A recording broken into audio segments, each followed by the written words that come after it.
ఉచిత బస్సు పథకం ఇదే ఎన్నికల్లో కీలక హామీగా మారింది. అయితే కొన్ని రాష్ట్రాల్లో ఈ హామీ అమల్లో ఉంది కూడా. కాగా ఈ ఉచిత బస్సు ప్రయాణం చంద్రబాబు కొంప ముంచేలానే ఉంది. ఎందుకంటే గతేడాది జరిగిన తెలంగాణ ఎన్నికల్లో ఉచిత బస్సు ప్రయాణం హామీ కాంగ్రెస్ విజయంలో కీలక పాత్ర పోషించిందని చెప్పడంలో ఎలాంటి సందేహం లేదు. ఈ పథకం కింద ఆయా రాష్ట్రాల్లోని మహిళలు బస్సుల్లో రాష్ట్ర వ్యాప్తంగా ఎక్కడి నుంచి ఎక్కడికైనా ఉచితంగా ప్రయాణం చేయవచ్చు. ఇక తెలంగాణలో అధికారంలోకి వచ్చిన కాంగ్రెస్ పార్టీ వెంటనే దీన్ని అమలు చేసింది. ఫలితంగా ప్రస్తుతం బస్సుల్లో రద్దీ విపరీతంగా పెరిగిపోయింది. ఉచిత జర్నీ హామీ నేపథ్యంలో బస్సుల్లో ప్రయాణం చేసే మహిళల సంఖ్య బాగా పెరుగుతోంది.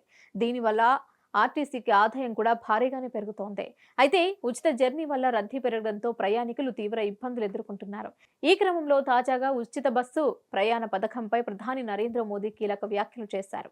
ఈ పథకాన్ని తప్పుపట్టారు. పథకంపై నరేంద్ర మోదీ చేసిన వ్యాఖ్యలతో చంద్రబాబుకు భారీ షాక్ తగలనుందని చెప్పవచ్చు.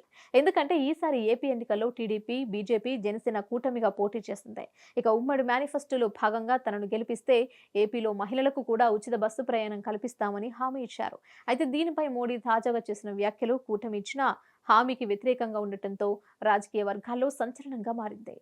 ఉచిత బస్సు ప్రయాణం పథకంపై మోదీ ఏమన్నారంటే, ఫ్రీ జర్నీ పథకం వల్ల మెట్రోకు భారీ నష్టం వాటిల్లిందన్నారు. ఈ పథకం వల్ల మెట్రోలో ప్రయాణించే మహిళల సంఖ్య తగ్గడమే కాక రద్దీ తగ్గిందని, ఇలా చేస్తే భవిష్యత్తులో మెట్రోలు వస్తాయని మోడీ ప్రశ్నించారు. ఓ జాతీయ మీడియాకు ఇచ్చిన ఇంటర్వ్యూలో మోడీ ఫ్రీ జర్నీ పథకంపై ఈ వ్యాఖ్యలు చేశారు. అయితే తాజాగా మోడీ చేసిన వ్యాఖ్యలు ఏపీలో కూటమి నేతలను ఇబ్బందులు పడేశాయి.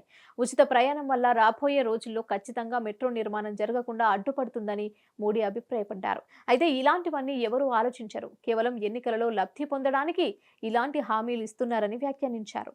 ఇక మోడీ వ్యాఖ్యలను బట్టి చూస్తే ఆంధ్రప్రదేశ్లో విపక్ష కూటమి ప్రకటించిన ఉచిత బస్సు ప్రయాణానికి ఆయన మద్దతు లేనట్లేనని అర్థమవుతోంది. మళ్లీ కేంద్రంలో బీజేపీ అధికారంలోకి వస్తే ఇలాంటి హామీల అమలుకు సహకరించదనే వాదన కూడా వినిపిస్తోంది. దీంతో చంద్రబాబు కూటమికి భారీ షాక్ తప్పదనే అభిప్రాయం వెలువడుతోంది.